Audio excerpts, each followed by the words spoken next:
பேரலை நேயர்களுக்கு வணக்கம். இன்றைய நேர்காணலில் வழக்கறிஞர் திரு ராம வைரமுத்து அவர்கள் இணைந்திருக்கிறார். அவரோடு பேசலாம். வணக்கம் தோழர். வணக்கம் தோழர். இந்த தேர்தல் முடிவுகள்ல ரொம்ப ஆச்சரியத்தை ஏற்படுத்தின ஒரு விஷயம் சிவகங்கை மாவட்டம் திருப்பத்தூர் தொகுதியில முன்னாள் அமைச்சரான பெரிய கருப்பணன் அவர்கள் ஒரு வாக்கு வித்தியாசத்துல தோற்று போயிருந்தாரு. தாவேக்கா வேட்பாளர் ஜெயிச்சிருந்ததை நம்ம பார்த்தோம். இந்த விஷயத்துல முன்னாள் அமைச்சர் பெரிய கருப்பணன் ஒரு வழக்க பதிவு பண்ணியிருக்காரு.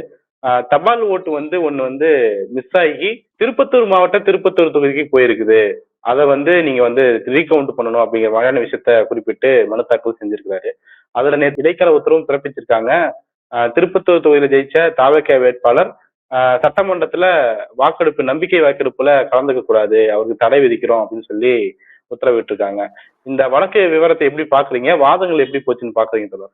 இந்த வழக்கை பொறுத்தளவில் பாத்தீங்க அப்படின்னா, இது முதல் முறையாக இவர் வழக்கை தொடர்றாரு. அந்த வழக்கு முதல் முறையா விசாரணைக்கு எடுக்கப்பட்டது 10ஆம் தேதி ஞாயிற்றுக்கிழமை விசாரணைக்கு எடுக்கப்பட்டது. இந்த வழக்குல அவருடைய பிரார்த்தனை என்ன அப்படின்னா, இவர் சட்டமன்ற உறுப்பினராக பதவி ஏற்பதற்கே தடை கேட்டிருந்தார். அதே போல சட்டமன்ற நடவடிக்கைகளில் அவர் பங்கேற்பதற்கும் தடை கேட்டு வழக்கு தொடரப்பட்டிருந்தது. அப்போ அந்த வழக்கு பாத்தீங்க அப்படின்னா, நீதியரசர்கள் விக்டோரியா கௌரி, என் செந்தில்குமார் ஆகிய இருவர் அடங்கிய அமர்வுல அது ஞாயிற்றுக்கிழமை 10ஆம் தேதி விசாரணைக்கு வந்தது. விசாரணை அடுத்து 11ஆம் தேதியும் தொடர்ந்தது. அதுல மனுதாரர் பெரிய கருப்பன் அவர்கள் சார்பில் மூத்த வழக்கறிஞர் முகுல் ரோத்கி, அதே போல திராவிட முன்னேற்ற கழகத்துடைய முன்னாள் மாநிலங்களவை உறுப்பினர் என்ஆர் இளங்கோ போன்றவர்கள் வாதிட்டார்கள்.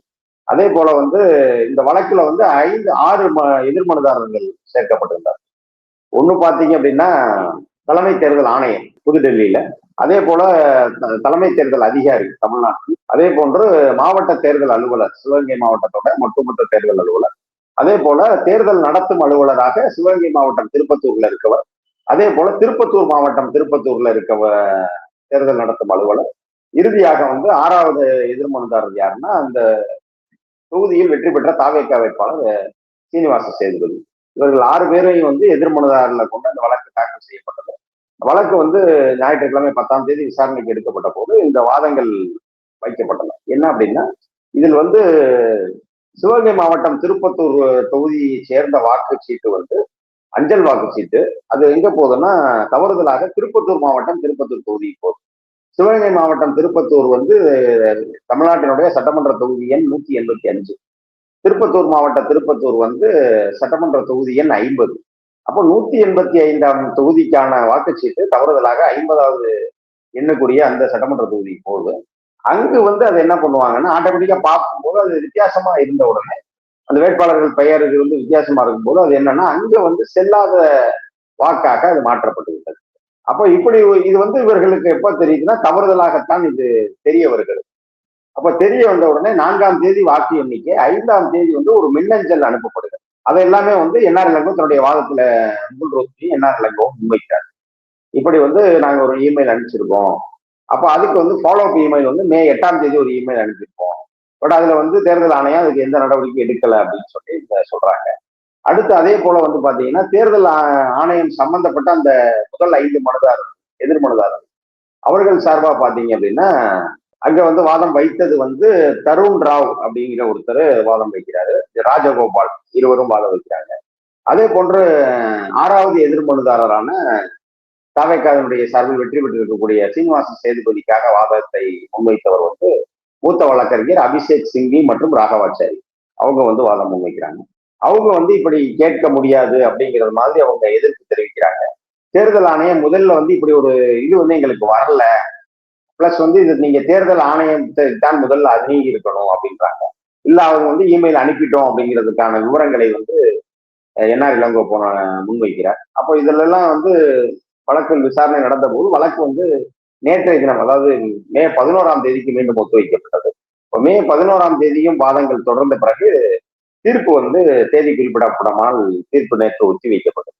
அந்த நிலையில் மே 12ஆம் தேதி ஆகிய இன்று அதனுடைய தீர்ப்பு வெளியாகி இருக்கிறது. இந்த தீர்ப்புல அவங்க மேஜரா என்ன சொல்றாங்க அப்படின்னு பாத்தீங்கன்னா, இந்த தீர்ப்பை அளித்தவர் விக்டோரியா கௌரி, அவருடைய பேர்ல தான் தீர்ப்பு வெளியாகி இருக்கிறது. இதுல என்ன சொல்றாங்கன்னா, இந்திய அரசியலமைப்பு சட்டம் 226வது பிரிவின்படி இப்படி ஒரு தனக்கான தீர்வை கேட்பதற்கு உரிமை இருக்கிறது. அப்ப அதன் அடிப்படையில் தான் இந்த வழக்கும் பதிவு தாக்கல் செய்யப்பட்டிருக்கிறது அப்படிங்கிறத சொல்றாங்க. அதே போல வந்து மக்கள் பிரதிநிதித்துவ சட்டம் படியும் இது வந்து ஏற்கத்தக்க ஒரு வழக்கு தான் அப்படிங்கிறத அவங்க உறுதி பண்ணியிருக்காங்க. அதே போல பல்வேறு முந்தைய வழக்குகளை எல்லாம் அவங்க குறிப்பிடுறாங்க. இது அந்த வழக்குகளின்படி வந்து ஒரு தேர்தல் நேரத்துல வந்து நீதிமன்றம் வந்து தலையிட முடியாது. ஆனால் அதே நேரத்தில் வந்து தேர்தல் வந்து ஒரு நியாயமானதாகவும் அது வந்து வரம்புல வந்து மீறி ஏதாவது ஒருவருக்கு வந்து தீங்கிழைக்கப்படுகிற போது நீதிமன்றம் மூலம் தீர்வு காணுவதில் தவறில்லை. அதாவது ஜுடிஷியல் ரெமெடி ஃபார் எலெக்ஷன்ஸ் அப்படிங்கிறதெல்லாம் அவங்க சொல்லிட்டு தான் அந்த இதெல்லாம் கொடுத்துட்டு தான் அவங்க வழக்குக்குள்ள வர்றாங்க தீர்ப்புல. அப்படி வழக்குக்குள் வரும்போது அவங்க என்ன சொல்றாங்கன்னா இது வந்து ஒரு எக்ஸப்ஷனல் கேஸ். அதாவது அந்த கேஸே வந்து ஒரு விதிவிலக்கான ஒரு வழக்கு. அதாவது பொதுவா எப்படி போவாங்க அப்படின்னா ரீகவுண்டிங் கேட்பாங்க. அந்த கவுண்டிங்ல வந்து ஒரு குறிப்பிட்ட வாக்குகள் ரிஜெக்ட் பண்ணப்பட்டுருச்சு, அந்த வாக்குகளை அக்செப்ட் பண்ணுங்கன்னு வழக்கு போடுவாங்க. இல்ல அக்செப்ட் பண்ணப்பட்ட வாக்குகளை வந்து ரிஜெக்ட் பண்ண சொல்லி வழக்கு போடுவாங்க. இப்படி எதுவுமே இல்லாம ஒரு தொகுதியினுடைய வாக்கு இன்னொரு தொகுதிக்கு போயிருக்கிறது அப்படிங்கிறது வந்து இது ஒரு விந்தையான ஒரு வழக்கு அப்படிங்கிறத அவங்க வந்து சொல்றாங்க. ஆக இப்படி இருக்கிற நேரத்துல வந்து இது அதே மாதிரி இவங்க வந்து ஒரு மக்களால் தேர்ந்தெடுக்கப்பட்ட ஒரு நபரை வந்து நீங்க சட்டமன்ற நடவடிக்கையில் ஈடுபடக்கூடாது, அவங்க பதவி ஏற்க கூடாது அப்படின்னு கேட்கறதும் வந்து முறையானதல்ல. ஆனால் அதே நேரத்துல இங்க வந்து இந்த வழக்கை பொறுத்தளவு வலுவான சில காரணங்கள் இருக்கிறது அப்படின்னு சொல்லி அவங்களே நீதியரசர்களே சில 3 காரணங்களை முன்வைக்கிறாங்க. ஒண்ணு பாத்தீங்க அப்படின்னா வாக்கு வித்தியாசம் என்பது வெறும் ஒரு வாக்கு. இது வந்து வெரி பெட்ரோலியம். ஏன்னா பொதுவா வந்து இந்த வித்தியாசங்கள் அப்படிங்கிறது பெரிய நம்பர்ஸ்ல இருக்கு. அப்ப இங்க ஒரு வாக்கு தான் அப்படிங்கிறதுனால அப்ப இதை நாம் வந்து முக்கியத்துவம் கொடுக்க வேண்டும் அப்படிங்கிறது ஒண்ணு. இன்னொன்று பாத்தீங்க அப்படின்னா முன்னர் குறிப்பிட்டதை போல வேறு தொகுதிக்கு இந்த தொகுதி வாக்கு வேறு தொகுதிக்கு வேற சென்று இருக்கிறது. அப்ப அதை பரிசீலிக்கும் போது முடிவு மாறுவதற்கான வாய்ப்புகள் சாத்தியப்பொருள் இருக்கிறது. அது ஒன்று. மூன்றாவதா பாத்தீங்க அப்படின்னா இவிஎம் வாக்குகள்லையுமே ஒரு 18 வாக்குகளை சர்ச்சைக்குரிய வாக்குகளாக இது பண்ணியிருக்காங்க அங்கே வந்து ஏற்கனவே. அப்ப அதையும் வந்து நாம் பரிசீலிக்க வேண்டியிருக்கிறது. அப்ப இந்த 3 காரணங்கள் வலுவாக இருப்பதால இந்த வழக்கை வந்து நாம் வந்து ஏற்றுக்கொண்டாக வேண்டும் அப்படின்னு நீதியரசர்கள் முடிவு செய்கிறார்கள். அப்போ அப்படி ஏற்றுக்கொள்ளப்படும் போது பாத்தீங்க அப்படின்னா இன்னைக்கு 10ஆம் தேதி இந்த வழக்கை எடுத்துக்கொண்ட போது 11ஆம் தேதி வந்து தேர்தல் ஆணையம் வந்து தன்னுடைய அபிடவிட்டை தாக்கல் பண்ணணும் அப்படின்னு சொல்லியிருந்தாங்க. அப்போ 11ஆம் தேதி தேர்தல் ஆணையத்தின் சார்பாக வாதிட்ட வழக்கறிஞர்கள் வந்து அபிடவிட் தாக்கல் பண்றாங்க. அந்த அபிடவிட்ல வந்து இவங்க அந்த 5ஆம் தேதி வந்து மனுதாரர் அதாவது முன்னாள் அமைச்சர் பெரிய கருப்பன் அவர்கள் கொடுத்த அந்த புகார் மனு, எங்களுடைய வாக்கு வந்து இன்னொரு தொகுதிக்கு போயிடுச்சு அப்படின்ற அந்த புகார் மனு வந்ததாக அவர்கள் உறுதி செய்கிறார்கள். அதாவது வந்து யாருக்கு வந்ததுன்னு சொல்லாம வேரியஸ் அபிஷியல்ஸ் அப்படின்ற வார்த்தையை அதாவது குறிப்பாக அபிடவிட்ல 11வது பத்தி 11வது பேராகிராஃப்ல இதை அவங்க சொல்றாங்க. அதாவது 5ஆம் தேதி வந்து மனுதாரரிடமிருந்து ஒரு பல்வேறு அலுவலர்களுக்கு ஒரு மெயில் வந்திருக்கு, மின்னஞ்சல் வந்திருக்கிறது என்பதை உறுதி செய்தார்.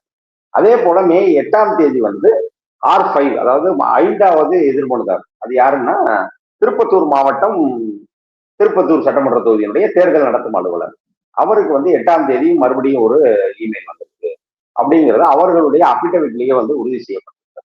அப்போ அதையெல்லாம் வந்து நீதியரசர்கள் பரிசீலனைக்கு உட்படுத்தி அப்போ இவங்க வந்து சொன்னது வந்து சரிதான், அப்போ அபிடவிட்லயே வந்து இதெல்லாம் குறிப்பிட்டிருக்காங்க, அப்போ அதை வந்து இது வாய்ப்புகள் வந்து இருக்கிறது. அதே மாதிரி வந்து அந்த இன்னொரு வார்த்தை அந்த தீர்ப்பில் இருக்கக்கூடிய ஒரு வார்த்தை என்ன அப்படின்னா ஸ்ட்ராங் பிரைமா பேசி அப்படிங்கிறாங்க. இந்த வழக்கிற்கு வலுவான ஒரு இது இருக்கு, முகாந்திரம் இருக்கிறது அப்படிங்கிறது நீதியரசர்கள் சொல்றாங்க. அப்ப சொல்லிட்டு தான் வந்து பாத்தீங்கன்னா இது ஒரு 18 பக்க தீர்ப்பு. இறுதியாகத்தான் அந்த இடைக்கால உத்தரவுகள் என்ன அப்படிங்கிறத சொல்றாங்க. அந்த இடைக்கால உத்தரவின் முதன்மையான உத்தரவே என்ன அப்படின்னா இவர் வந்து தேர்ந்தெடுக்கப்பட்டிருக்கக்கூடிய அந்த ஒரு வாக்கு வித்தியாசத்தில் வெற்றி பெற்றிருக்கக்கூடிய தாவேகாவினுடைய வேட்பாளர் சீனிவாச சேதுபதி வந்து சட்டமன்ற நடவடிக்கையில் பங்கு பெறலாம், ஆனால் அதே நேரத்தில் எந்தவித வாக்கெடுப்பில் அவர் கலந்து கொள்ளக்கூடாது. அது வந்து கான்பிடன்ஸ் மோஷனா இருக்கலாம், நோ கான்பிடன்ஸ் மோஷனா இருக்கலாம், அந்த மாதிரி எந்த ஒரு எண்ணிக்கைக்கும் வந்து ஏன்னா ஏற்கனவே தமிழ்நாடு சட்டப்பேரவையினுடைய எண்ணிக்கை என்பதே வந்து ஒரு இதுலதான் இருக்கு, பிளக்சுவேட்டிங் பேராமீட்டரா தான் இருக்கு. அப்ப அந்த நேரத்துல இவருடைய ஒரு வாக்கு என்பது ஒட்டுமொத்த ஆட்சியே வந்து மாற்றிவிடுவதற்கான வாய்ப்புகளும் இருக்கு. அதனால வந்து இந்த வாக்கு வந்து அவர் வாக்கெடுப்பில் அவர் பங்கேற்க கூடாது அப்படிங்கிறத தடையாக சொல்லியிருக்காங்க. அதே நேரத்தில் இந்த இடைக்கால உத்தரவின் மூலம் அவர் வெற்றி செல்லாது என்றோ இல்ல அடுத்து வழக்கு தொடர்ந்தவர் வெற்றி பெற்றார் அப்படிலாம் எடுத்துக்க முடியாது. இது வந்து எல்லா தரப்பிற்கும் தங்கள் இந்த வழக்கை வந்து முழுமையாக நடத்தும் பொழுது எல்லா தரப்புக்குமே வந்து அவர் தங்களுடைய கருத்துக்களை சொல்வதற்கு வாய்ப்பு இருக்கிறது அப்படின்னு சொல்லியிருக்காங்க. ஏன்னா இது வந்து இடைக்கால உத்தரவு தான், இறுதி தீர்ப்பல்ல. அப்ப இடைக்கால உத்தரவுக்கு தொடர்ந்து வழக்கு நடக்கும் பொழுது இப்ப பெரிய கருப்பன் அவர்கள் தன்னுடைய தரப்பை வைப்பது போலவே சீனிவாச சேதுபதி வைக்கலாம், தேர்தல் ஆணையமும் முன் வைக்கலாம். ஆனால் இப்போதைய நிலவரம் என்ன அப்படின்னா, அவர் சீனிவாச சேதுபதி இந்த இறுதி தீர்ப்பு வருகிற வரை அவர் வந்து அவை நடவடிக்கையில் பங்கேற்றாலும் கூட எந்த விதமான வாக்கெடுப்பிலும் அவர் கலந்து கொண்டு வாக்களிக்க முடியாது அப்படிங்கிற ஒரு ஸ்டேஜ் சொல்லியிருக்காங்க. அடுத்து பாத்தீங்க அப்படின்னா, இந்த தொகுதி எண் 185, அதாவது சிவகங்கை மாவட்டம் திருப்பத்தூர் சட்டமன்ற தொகுதி சார்ந்த அனைத்து தேர்தல் தொடர்பான அனைத்து ஆவணங்களையும் பாதுகாப்பாக வைத்திட வேண்டும். இந்த வழக்கினுடைய இறுதி தீர்ப்பு வரை பாதுகாப்பாக வச்சிருக்கணும். நீதிமன்றம் கேட்கிற போது அவற்றை ஒப்படைக்க வேண்டும். உதாரணத்துக்கு என்னன்னா, போஸ்டல் பேலன்ஸ் எத்தனை ரிசீவ் ஆச்சு, அது வந்து பொதுவாக போஸ்டல் பேலன்ஸ் வந்து அட்டஸ்டேஷன் பண்ணுவாங்க. அந்த கவரு, அந்த அட்டஸ்டேஷன் வந்தது, அந்த எக்ஸாக்ட் பேலட் பேப்பரு, ஸோ இது அனைத்துமே வந்து பாதுகாப்பாக வைத்திருக்கப்பட வேண்டும். அதே போல வந்து இவிஎம் மிஷின்ஸ், அந்த இவிஎம் மிஷின்ஸுக்கான தேவையான அனைத்து ஃபார்ம்ஸ், அதாவது குறிப்பாக வந்து ஒவ்வொரு வாக்குச்சாவடிக்கும் ஃபார்ம் 17C ஒன்று கொடுக்கும். இந்த வாக்குச்சாவடியில் இவ்வளவு வாக்குகள் பதிவானது, அதுல ஆண் வாக்கு எவ்வளவு, பெண் வாக்கு எவ்வளவு, மூன்றாம் பாலினத்து ஒரு வாக்கு எவ்வளவுன்ற விவரங்கள் எல்லாம் கொடுக்கப்பட்டிருக்கும். அப்ப அந்த மாதிரி ஃபார்ம்ஸ் என்று தேர்தல் தொடர்பான அனைத்து ஆவணங்களுமே வந்து 185 பாதுகாப்பாக வைக்கப்பட வேண்டும். அதே போல அடுத்த உத்தரவுடைய அடுத்த பகுதி என்ன அப்படின்னா, தொகுதி எண் 50 திருப்பத்தூர் மாவட்டம் திருப்பத்தூர் சட்டமன்ற தொகுதியில அங்க வந்து 185வது சட்டமன்ற தொகுதிக்கான வாக்கு சீட்டு என்ன வந்துச்சு. அப்ப அந்த வாக்குச்சீட்டு வந்து முறையாக அதை பராமரித்து வைத்திருக்க வேண்டும், பாதுகாப்பாக வைத்திருக்க வேண்டும். கேட்கும்போது தரணும். அதை வந்து இங்க சேர்த்து மறு வாக்கு எண்ணிக்கை என்பது ஃபியூச்சர்ல அறிவிக்கப்படலாம். முதல்ல வந்து இப்போ 2 இடத்துலயும் அந்த வாக்குகள் அனைத்துமே பாதுகாப்பாக வைக்கப்படணும். அடுத்தடுத்த வழக்கு விசாரணையின் பிறகு வந்து அவங்க என்ன பண்ணுவாங்கன்னா, அதை இங்கே சேர்க்க சொல்லி மறு வாக்கு எண்ணிக்கைக்கு உத்தரவிடுவதற்கான வாய்ப்புகள் இருக்கு. ஆனா அதற்காகத்தான் அங்க எல்லாத்தையும் மெயின்டைன் பண்ணணும்னு சொல்றாங்க. அதே போல இந்த 2 சட்டமன்ற தொகுதிகளுடைய வாக்கு எண்ணிக்கை வந்து முழுமையாக தமிழ்நாடு முழுக்க எல்லா தொகுதியுடைய வாக்கு எண்ணிக்கைகளுமே வந்து காட்சியாக பதிவு செய்யப்பட்டது, காணொலியாக பதிவு செய்யப்பட்டது. அப்ப அந்த வீடியோ ஃபுட்டேஜ் எல்லாமே வந்து நீங்க பாதுகாப்பாக வைத்திருக்கணும். எந்த வீடியோ ஃபுட்டேஜும் வந்து டெலீட் ஆயிடக்கூடாது. அதை எல்லாத்தையும் வந்து நீங்கள் இதுல வைக்கணும். தேவைப்படும். இப்போ தேர்தல் ஆணையத்துடைய புதிய விதிகளின்படி இந்த சிசிடிவி ஃபுட்டேஜோ இல்ல மற்ற ஆவணங்களோ 45 நாட்களுக்கு மேல யாருக்கும் வெளியே தரமாட்டோம் அப்படிங்கிற விஷயத்த தேர்தல் ஆணையம் வந்து சமீபத்தில் குறிப்பிட்டிருந்தாங்க இல்லையா? இப்போ இந்த வழக்கு வந்து பெருசா போயிட்டே இருக்குது, நிறுத்திட்டே இருக்கு அப்படின்னா அப்போ வந்து எப்படி போகும்னு பாக்குறீங்க? இல்ல, இப்பவே அவங்க சொல்லிட்டாங்கல்ல, இனிமேல் அவங்க மாற்ற முடியாது. அதாவது எப்படின்னா, நீங்க ஒரு பொதுவானது வந்து நீங்க சொல்றது ரைட், அந்த 45 நாட்கள் அப்படிங்கிற உங்களுடைய விதி ரைட்டு. ஆனா இப்போ வந்து உத்தரவு இப்போதே கொடுக்கப்பட்டு விட்டது. இந்த நீங்க வந்து இதை வந்து ப்ரிசர்வ் பண்ணி வைக்கணும், தேவைப்படும் பொழுது நீங்க நீதிமன்றத்தில் இதை சமர்ப்பிக்க வேண்டியது இருக்கும் அப்படிங்கிற ஒரு இதை வந்து முன்னாடியே கொடுக்கறதுனால அவங்க இனிமேல் அவங்களால அதை மாற முடியாது. அவங்களுடைய விதி அப்படி இருந்தாலும் கூட அந்த விதியை தாண்டி நீதிமன்றத்தினுடைய ஆணை உத்தரவு என்பது வந்திருக்கிற காரணத்தால அவங்க அதை பண்ணிதான் ஆகணும். அதனால அதை ஒரு இதா சொல்லியிருக்காங்க. அடுத்து பாத்தீங்கன்னா, அடுத்த வழக்கு விசாரணை வந்து ஜூன் மாதம் 19ஆம் தேதிக்கு ஒத்தி வைக்கப்பட்டது. அன்றைய தினம் வந்து எதிர்மனுதாரர்கள் அனைவருமே 6 பேருமே வந்து தங்களுடைய தரப்பை விரிவாக விளக்குகிற வகையில் பதில் மனுவை தாக்கல் செய்ய வேண்டும் அப்படின்னு சொல்லியிருக்காங்க. இப்போ இதுதான் இப்போதைய நிலவரம். இப்போது வந்திருக்கக்கூடிய இந்த இடைக்கால உத்தரவு என்பது அமைச்சர் பெரிய கருப்பன் அவர்களுடைய தரப்புக்கு வந்து ஒரு பெரிய ஒரு வாய்ப்பாகத்தான் இருக்கிறது. ஏன்னா அது ஓரளவுக்காவது அவங்களுக்கு வந்து ஒரு ஹோல்டு வந்து நீதியரசர்களுக்கு தெரிவதால் தான் அவர்கள் வந்து தற்போது தேர்ந்தெடுக்கப்பட்டிருக்கக்கூடிய சட்டமன்ற உறுப்பினரை வந்து வாக்கெடுப்பில் பங்கேற்க கூடாது அப்படின்னு சொல்லியிருக்காங்க. அதனால வந்து தொடர்ச்சியாக இப்ப இவர்கள் சொல்லியிருப்பதை போல 185வது சட்டமன்ற தொகுதிக்கான அந்த அஞ்சல் வாக்கு சீட்டு 50வது சட்டமன்ற தொகுதிக்கு சென்றிருக்கிறது. அந்த குறிப்பிட்ட வாக்குச்சீட்டு இவருக்கு தான் விழுந்திருக்கு என்பது உறுதி செய்யப்படுகிற போது இந்த முடிவுகள் மாறுவதற்கான வாய்ப்பு. தமிழ்நாடு தலைமை தேர்தல் அதிகாரி சார்பில் வைக்கப்பட்ட வாதத்துல இங்க முக்கியமான ஒரு விஷயத்த குறிப்பிடுறாங்க. இவங்க வந்து இதுக்கு மேல சந்தேகம் இருந்தால் தேர்தல் வழக்காக தான் பதிவு செஞ்சிருக்கோம், ஆனா அவங்க வந்து ரிட்டு மனுவாக பதிவு செஞ்சிருக்கிறாங்க, அதனால இதை விசாரணைக்கே ஏற்றுக்க கூடாது அப்படிங்கிற விஷயத்த அவங்க குறிப்பிடுறாங்க, வாதத்துல வச்சிருக்கிறாங்க. இப்போ இந்த மாதிரி தேர்தல் சமயத்துல ரிசல்ட் ஒட்டி வந்த கேஸ்லயே ரொம்ப நமக்கு முகாந்திரமா இருக்கக்கூடிய கேஸ்னா அது ராதாபுரம் முன்னாள் சபாநாயகர் அப்பா அவர்களுடைய கேஸ் தான். அந்த கேஸ் என்னவாக பதிவு பண்ணப்பட்டது? இப்ப இவங்க வைக்கக்கூடிய வாதம் கரெக்டானதுதானா? எப்படி பாக்குறது? இல்ல இப்ப அதாவது பாத்தீங்கன்னா தேர்தல் தொடர்பாக அந்த தேர்தல் ஒருவருடைய வெற்றி செல்லாது என்ற அறிவிக்கை கோருகிற வழக்குகள் தேர்தல் வழக்காக தாக்கல் செய்யப்படும். இப்ப இந்த இடத்துல அதுதான் இங்க அதை தான் நீதியரசர்களும் சொல்றாங்க. இது ஒரு விந்தையான வழக்கு. It is a peculiar case அப்படின்னா ஜட்ஜ்மெண்ட்ல ஆர்டர்லயே அவங்க சொல்றாங்க. அப்போ இந்த ஏன் பெக்யூலியர் கேஸ்னா இங்க நீங்க மறுவாக்கு எண்ணிக்கை கேட்கல, இது கேட்க வாக்குப்பதிவு இது வாக்கு எண்ணிக்கை செல்லாதுன்னு சொல்ல சொல்லல, தேர்ந்தெடுக்கப்பட்ட சீனிவாச சேதுபதியினுடைய வெற்றி செல்லாதுன்னு சொல்ல சொல்லல. அவங்க சொல்லுவது 185 சட்டமன்ற தொகுதிக்குரிய வாக்குச்சீட்டு அஞ்சல் வாக்கு 50வது சட்டமன்ற தொகுதிக்கு சென்று இருக்கிறது. அப்ப அதை மீட்டு 185வது சட்டமன்ற தொகுதிக்கு ஒப்படைக்கணும். அப்படி ஒப்படைக்கிற பட்சத்தில் ஆட்டோமேட்டிக்கா ரீகவுண்டிங் வந்துதான். ஏன்னா இப்ப ஒவ்வொரு வாக்கும் ஒரு ஒரு மனிதனுடைய ஒரு ஜனநாயக உரிமை. அப்ப அந்த உரிமைக்கு போதிய மதிப்பளிக்கப்பட வேணும். அப்ப அது மீண்டும் இங்கே கொண்டு வரப்படும் போது அதை கவுண்ட் பண்ணித்தான் ஆகும். அப்ப ஆட்டோமேட்டிக்கா ரீகவுண்டிங் என்பது நடந்தது. இப்ப நீங்க பொதுவாக நேரடியாக ரீகவுண்டிங்கோ இல்ல ஏதோ கேட்கும் போது அது தேர்தல் வழக்கா போகணும். இப்ப இங்க சிக்கல் என்பது ஒரு அரசு தரப்போட சிக்கல். ஒரு இடத்தோட இது இன்னொரு இடத்துக்கு மாறி போச்சு. அப்ப அதை சரி செய்வதற்கு ரிட் வழக்கே போதுமானது. இப்ப இவங்களுடைய அபிடவிட்ல இதை மறுக்கிறாங்க இல்லையா? அப்போ இந்த வழக்கு இன்றைக்கு இடைக்கால உத்தரவே வந்திருக்காரு. நம்ம தேர்தல் ஆணையத்தினுடைய அபிடவிட்டை அவங்க ஏத்துக்கிட்டாங்க. அதுல நீங்க தேர்தல் வழக்கா தான் தாக்கல் செய்யணும், ரிட் வழக்கா தாக்கல் செய்யக்கூடாது என்கிற வாதத்தை நீதிமன்றம் ஏற்றிருக்குமே, ஆனால் இடைக்கால உத்தரவு வராது. பெரிய கருப்பன் அவர்களுடைய இந்த ரிட் மனு என்பது தள்ளுபடி செய்யப்பட்டது. நீங்க தேர்தல் வழக்காக தொடருங்கள் அப்படின்னு அவருக்கு ஒரு வழிகாட்டுதலை கொடுத்து ஒரு டைரக்ஷனை கொடுத்து முடிச்சிருப்பாங்க கேஸ. அப்போ இங்க தேர்தல் ஆணையம் முன்வைத்த அந்த கருத்து ஏற்றுக்கொள்ளப்படவில்லை. ஏன்னா இது ஒரு நிர்வாக சிக்கல் தான். அப்ப இந்த நிர்வாக தவறு அப்படிங்கிறப்போ அதை ஒரு ரிட் மனுவாவே நம்ம எடுத்துக்கலாம். அப்ப அதனாலதான் இந்த ரிட் மனுவை ஏற்றுக்கொண்டுதான் அவங்க இடைக்கால உத்தரவு பிறப்பிச்சிருக்காங்க. இன்னொரு பக்கம் பார்க்கும்போது தேர்தல் ரிசல்ட் அனௌன்ஸ் பண்ற வரைக்கும் தான் அது தேர்தல் ஆணையத்தோட பொறுப்பு, இதுக்கெல்லாம் தேர்தல் ஆணையத்துடைய பொறுப்பு இருக்காது அப்படின்ற வாதத்தையும் வைக்கிறாங்க இல்லையா? அதை எப்படி நம்ம புரிஞ்சுக்கிறது? இல்ல இது தேர்தல் ஆணையத்துடைய பொறுப்பு இல்லைன்னு எப்படி சொல்ல முடியும்? இப்ப உங்களுக்கான வாக்கை இணைத்தடங்களையும் பெறுவது. இப்போ உதாரணத்துக்கு சொல்றேன். இப்ப நான் அஞ்சல் வாக்குகள் பெறுகிற இடங்களில் நான் திமுக வழக்கறிஞர் சார்பாக பணிக்கு சென்றிருக்கிறேன். என்ன நடக்கும் அப்படின்னா பொதுவா அஞ்சல் வாக்குகள் அப்படிங்கிறது முன்னாடி தேர்தலில் ஈடுபடுகிற அலுவலர்கள் போடுறது மட்டும்தான் அஞ்சல் வாக்கா இருக்கு. ஆனா இப்ப பாத்தீங்க அப்படின்னா நம்முடைய பிரதிநிதித்துவம் அதிகமா எல்லாரும் ஓட்டு போடணும் அப்படிங்கிறதுனால இந்த பிரிவிலேஜஸ் குரூப், அதாவது மூத்த குடிமக்கள் 85 வயதுக்கு மேற்பட்ட மூத்த குடிமக்களுக்கு அஞ்சல் வாக்கு கொடுக்கப்படும்.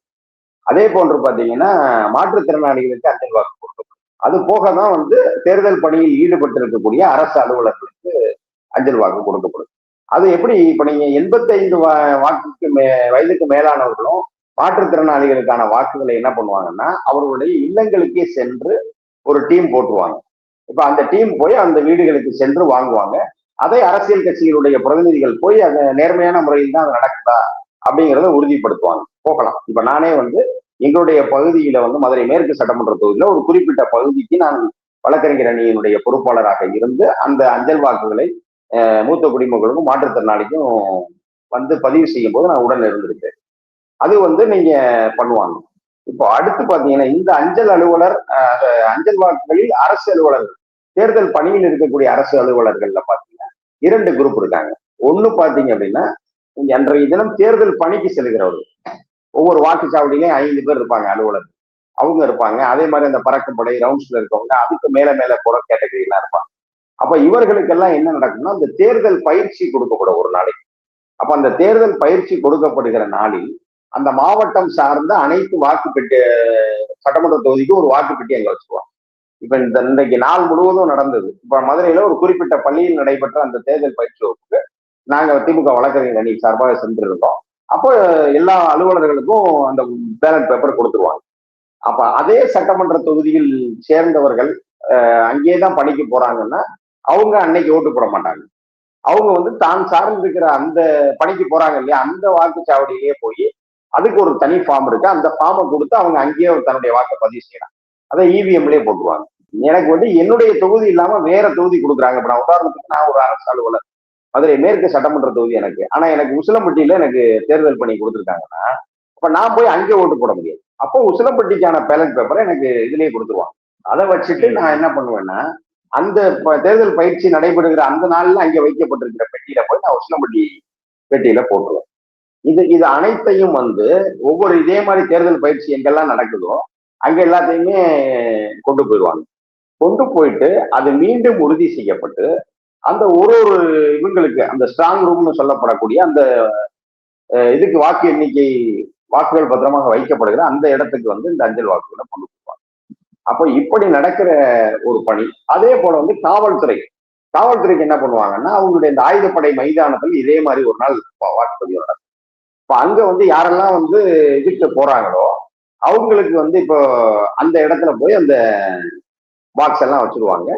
அவங்க அந்த சிறப்பு காவல் படை அதிரடிப்படை அவங்க தான் வெவ்வேறு இடங்களுக்கு பணிக்கு போவாங்க. அப்ப அவங்க எல்லாம் ஆயுதப்படையில தான் குடியிருப்பாங்க. அவங்களுக்கு அங்கேயே பதிவு நடந்துடும். அப்ப இதற்கு பிறகு அந்த வாக்குகள் அந்த மாவட்ட ஆட்சியர் மூலமாக பிரிக்கப்பட்டு அந்தந்த இடத்துக்கு வந்து அனுப்புவாங்க. இதுதான் ப்ரொசீஜர். இப்படி அனுப்பும் பொழுது ஏதோ ஒரு வகையில் ஒரு குழப்பத்துல இந்த திருப்பத்தூர் வாக்கு வந்து அங்கே போயிருக்கு அப்படிங்கிறத நடைமுறை. அப்ப இந்த ஒட்டுமொத்தமான இந்த தேர்தல் நடைமுறை அனைத்துக்குமே தேர்தல் ஆணையம் தான் பொறுப்பேற்க முடியும். ஏன்னா இது வந்து பாத்தீங்கன்னா இப்ப நீங்க வாக்கு எண்ணிக்கையெல்லாம் முடிஞ்சுதான் தேர்தல் நடத்தை விதிமுறையே தளர்த்தப்படுகிறது. அப்ப அந்த தேர்தல் நடத்தை விதிமுறை தளர்த்துற வரைக்கும் அதிகாரிகள் அனைவரும் தேர்தல் ஆணையத்தினுடைய கட்டுப்பாட்டுல தான் இருப்பாங்களே தவிர மாநில அரசினுடைய கட்டுப்பாட்டுல இருக்க மாட்டாங்க. அப்போ இந்த பணிகளில் ஈடுபடுத்தப்படுகிற அனைவருமே தேர்தல் ஆணையத்தினுடைய பணியாளர்கள் தான். இப்ப தேர்தல் ஆணையத்திற்கு அவ்வளவு ஒர்க் ஃபோர்ஸ் இல்லாததுனால அந்த ஸ்டேட் கவர்மெண்ட்டுடைய எம்ப்ளாயிஸை வந்து யூஸ் பண்ணிக்கிறாங்க. அவ்வளவுதான் வித்தியாசமே தவிர அவர்கள் அனைவருமே தேர்தல் அந்த குறிப்பிட்ட நாட்களில் அவர்கள் தேர்தல் ஆணையத்தினுடைய பணியாளர்கள் தான். அப்போ இதுல வந்து இப்படி மாற்றி அனுப்பப்பட்டதற்கு தேர்தல் ஆணையம் தான் பொறுப்பேற்க முடியும்.